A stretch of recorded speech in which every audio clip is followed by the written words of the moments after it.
A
few moments later. Say hi, guys! Hi, guys! Hello, guys! Welcome back to our channel. Happy Friday! Say Happy Friday! Hi, guys! Happy Friday! Slay! Hi, Slay! Alam niyo yun. Today is January 30. Nako, malapit nang magkatapusan. Meron ba tayong 31? I think meron. Yes. Ayan. Time check. 6:32 p.m. Ito na naman po si Hailey. Kanina tahimik siya. Noong nagsimula na ako mag-vlog, ayan na, makulit na naman. Okay, like that. Kasi mangangalay si Mami Hailey at mabigat ka. Ayun na nga. Medyo late ako ng konti nakauwi guys today kasi ang Skytrain is nagloko. So, nagkaroon ng delays nung pauwi na kami. So, instead of mga 5 p.m. dapat ako nakakauwi, mga nasa 5:20 na ako nakauwi. And siksikan guys, nakatayo kami nung coworker ko. Ayan. Okay naman. Nakauwi pa rin naman ako. Yan. Busy Friday kami today. Ayan, kasi may tinitraining ako guys. Kasi ngayon yung magiging kapalit ko dahil 1 week na lang akong papasok. Ako ay magbabakasyon/maternity leave yun. So, gagamitin ko na muna yung mga vacation ko and then maternity leave. Ayan. And kanina pala, nag-lunch out kami ng coworker ko. Nag-bigway hotpot na naman kami kasi na-miss na niya ang may, soup. Yan, hotpot yun guys. Tapos, I don't know kung meron sa ibang province ng bigway hotpot. Kinikilo kasi, winiweigh nila yon yung bawat kuha mo ng mga balls, mga lobsters, mga chicken balls, veggies, yung squid, quail eggs, yung iba pang mga gulay, tofu, tapos yung noodles mo. So, per weight siya. Usually ako mga $8 to 10, pero kapag talagang gutom ako, nakaka $12 to $14 ako. Tapos mamimili ka ng soup base mo. Kami ang favorite namin yung signature malatang nila, pero mild. Kasi usually ang malatang spicy yun guys. And then hindi naman na kami kumukuha ng mga extra sauces. So okay na kami doon. And ang baon ko kasi kaninang lunch is yung niluto kagabi ni Harold na ginataang sigarilyas. So ang ginawa ko, sabi ko dun sa coworker ko, magla-lunch out kami kung gusto niya kainin yung lunch ko. Aba, nag-uunahan pa yung dalawa kong coworker.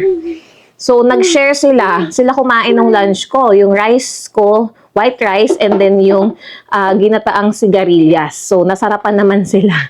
So ayun. Ang inuwi ko na lang, nilalagyanan ko. And usually kasi pag nagla-lunch out kami sa Bigway, iniiwan ko lang din yung lunch ko dun sa fridge, tapos the next day ko siya kakainin. Eh ngayon, in-offer ko sa kanila. Kaya ayun, nagustuhan naman nila yung niluto ni Harold. So, okay lang yun. Ano pa ba? Ayan, maulan na naman kami guys. Ilang araw nang umuulan, simula nung Wednesday. So, balik kami sa rain cover, guys. But that's okay. Ayoko mag-complain sa weather. Nasanay naman na kami dito sa Vancouver na parang all year round umuulan. Basta naka-proper attire ka lang and naka sneakers ka na waterproof, then okay na. Hindi mababasa yung medyas. Lalo na nauso dito yung brand na Vessi. Yun yung sneakers na waterproof. Yes, where's baby? Where's baby? Over there. Huwag mo itaas ha. Oh, yeah, touch baby. Touch baby. I say, hi guys! All good. Gusto niyang hinahawakan si baby Sisi niya, guys. Yes. Ayun na nga. Mabalik tayo sa aking vlog. Ang aking ikukwento sa inyo, guys. Ay, wait. Bago ko makalimutan, shout out ulit Kuya Mike. Ayan. Napanood yung aking recent vlog and nag-comment siya about dun sa app na pwede ko daw i-download para makatransfer ako from phone to laptop. So, tatry ko mamaya i-download yun. Ay, sana madaming time later. Kung hindi pa antokin. Kasi today, hindi naman ako magpupok, guys, for my blood glucose. Pahinga today, tomorrow ulit. Pero tomorrow, dahil Saturday, 7 times ako magtutusok, guys. Before and after meals. So, may breakfast ka na, may lunch na, may dinner, and then before bedtime. And then, magte-test din ako ng ketones ko. So, before breakfast yon and I think before dinner. Ayan, medyo puspusan ang Saturday. And ano bang Saturday ganap namin? Baka mag-grocery errands. And may 30 minutes pa akong driving sa aking instructor na si Kuya Chris. Ayan, para matapos yung aming 10 hours. Ayan, madami nagtatanong sa akin sa aking driving instructor. So, ayan. Pwede nyo ka-message, guys, kung gusto nyo magpa-refer dun sa aking driving instructor. Sobrang pasensyoso at mabait. And relax lang magturo yun si Kuya Chris. Kaya gustong-gusto namin. Ayan. Balik tayo sa aking ikukwento. Nabanggit ko nga sa previous vlog. Yeah, they're saying hi. Oh, yes. They're saying hi. They're gonna watch you.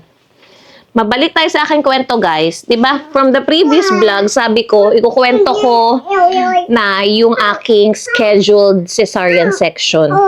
So, nung isang araw nga, naka-receive na ako ng email from my OB-GYN clinic na ini-schedule na nila ako ng panganganak sa BC Women's Hospital. And, ang date ng aking cesarean section is March 10. And that's Tuesday.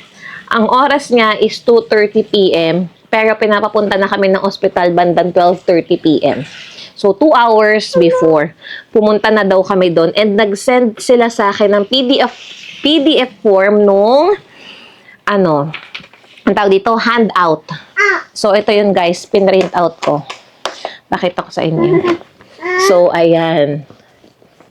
Day of cesarean birth information. So, ayan. Binasa ko na din siya ng mabilis ng isang araw. And then, print out ko din siya. Papakita ko kay Harold.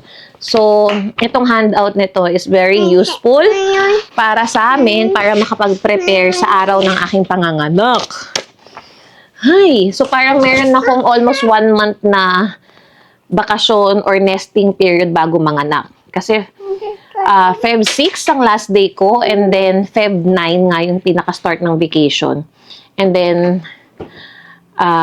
March 10, ako nakaschedule manganak. Pero try ko sa next OB appointment ko kung pwede ako makapag-request ng gusto naming date.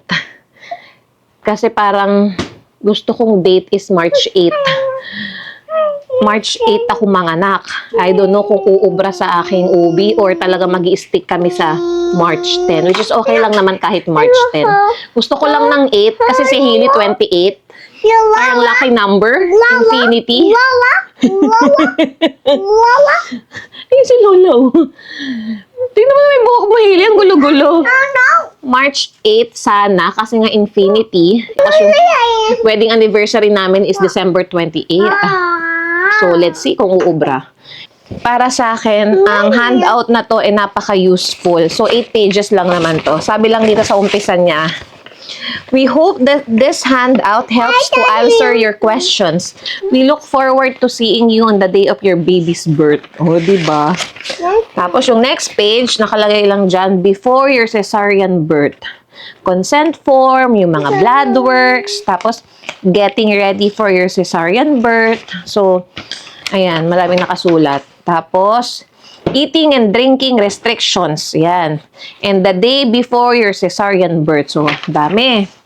What to bring to the hospital? Oh, ayan. What to bring to the hospital. Sabi dito, guys, busy care card, small overnight bag with personal items, extra pillows. Not yet.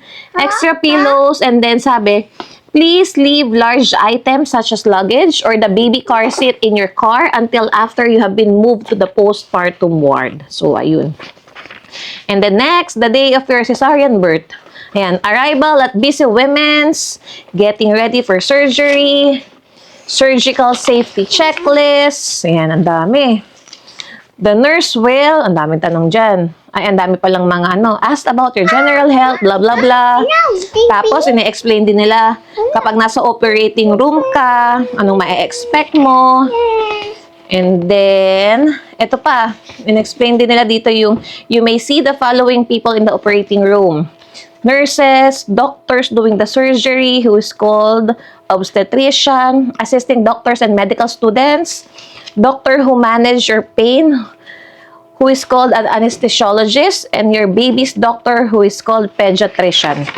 Ayan. And then yung last page, about your baby, tapos sa recovery room. That's it. Ayan.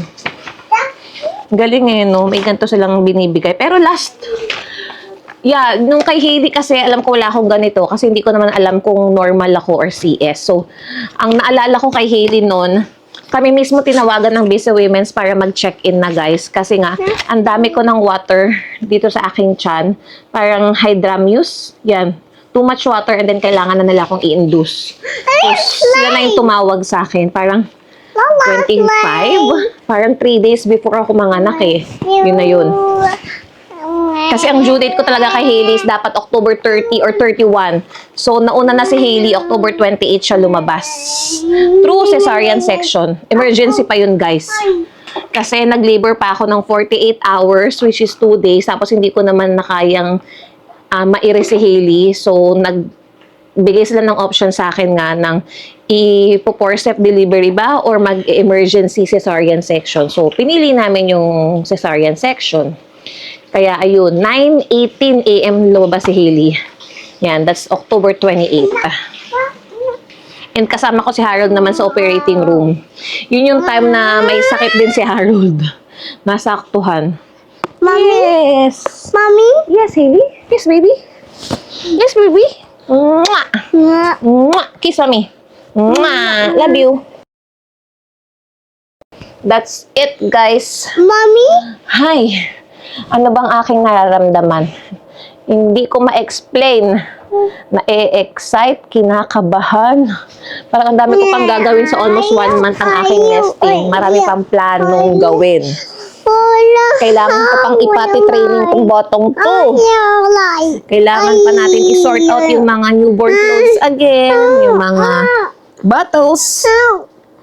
Lahat ng gamit ng pang-newborn kailangan ilabas ulit. Yes! Aray ko. Tapos may driving pa ako, guys. Nireschedule ko yung aking road test. February din. Almost katapusan. So, sana kayanin. Ayan. You wanna say bye-bye to the guys? You wanna say bye-bye? Kasi dito lang natin, hanggang dito na lang ating vlog. Ayan. Mukhang hanggang dito na muna ang aming vlog, guys. And we hope you enjoy this short video. And if you are new to our channel, please consider subscribing. And please click the notification bell for more updated videos. Okay. Please like, share, and subscribe. Hope to see you guys on our next vlog. Bye!